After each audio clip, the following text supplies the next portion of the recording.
బంగారం rate all time హైకి చేరుకుంది.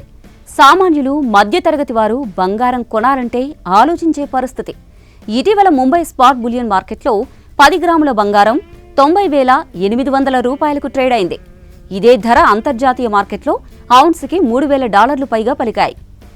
ఒక ఔన్స్ బంగారం అంటే 28.35 గ్రాములు. ప్రస్తుతం హైదరాబాద్ రీటైల్ మార్కెట్లో 22 క్యారెట్ల గోల్డ్ రేట్ గ్రాముకు 8,120 రూపాయలతో, అలాగే 24 క్యారెట్ల గోల్డ్ రేట్ 8,858 రూపాయలు పలుకుతోంది. ఇది ఇంకా ఎక్కువ కావచ్చని మార్కెట్ నిపుణులు అంచనా వేశారు. ఇంత హై డిమాండ్ వల్ల దేశీయ బంగారం కొనుగోలు కొంత తగ్గింది. ఇప్పటికే పెళ్లిళ్ల సీజన్ స్టార్ట్ అయింది. ఈ సమయంలో బంగారం రేటు ఇంత పలికితే కొనేవాళ్లు ఉంటారా అని బంగారం వ్యాపారస్తులు ఆందోళనకు గురవుతున్నారు.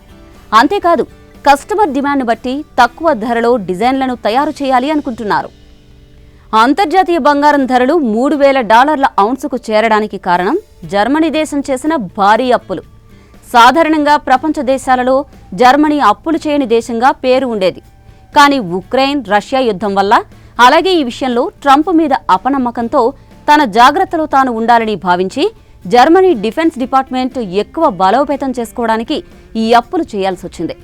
యుఎస్ ఆధారిత అల్గోరిథం నిపుణుడు అరోరా రిపోర్ట్ రచయిత నివం చెప్పిన దాని ప్రకారం బంగారం అనేది ఏ ప్రభుత్వం చేసిన అప్పులనైనా ఆకర్షిస్తుంది. ఎందుకంటే అప్పుడే ఆ దేశ కరెన్సీ రేటుని మరింత బలహీనపరుస్తుంది. తక్కువ రేటు ఉన్నప్పుడు ప్రతి ఒక్కడూ బంగారాన్ని కొనడానికి ఇష్టపడతాడు. ఆ టైంలో బంగారం బాగా సేల్ అవుతుంది. మరి గోల్డ్ బాగా సేల్ అయినప్పుడు మార్కెట్ అనాలిసిస్ ప్రకారం మళ్లీ అది వెనక్కు రావాలి. అంతేకాదు, అమెరికా కొత్త టారిఫ్ విధానాలు కూడా గోల్డ్ ధరలకు మంట పుట్టించాయి. ప్రస్తుతం ఉన్న అధిక ధరలతో బంగారం తక్కువ మధ్యతరగతి వారికి అందుబాటులో ఉండడం లేదు. 2022లో భారతదేశంలోని Indian Institute of Management Ahmedabad Indian gold policy centre ఓ సర్వే చేసింది. దాని ప్రకారం 22 నుంచి 10 లక్షల రూపాయల ఆదాయం ఉన్నవారు 56% బంగారం కొంటున్నారట. కానీ 2022 సంవత్సరం తర్వాత బంగారం ధర అమాంతం పెరిగిపోయింది. అప్పటి నుండి కొనే ఈ 56% కూడా అంతగా ఆసక్తి చూపట్లేదని ఆ సర్వే తెలిపింది.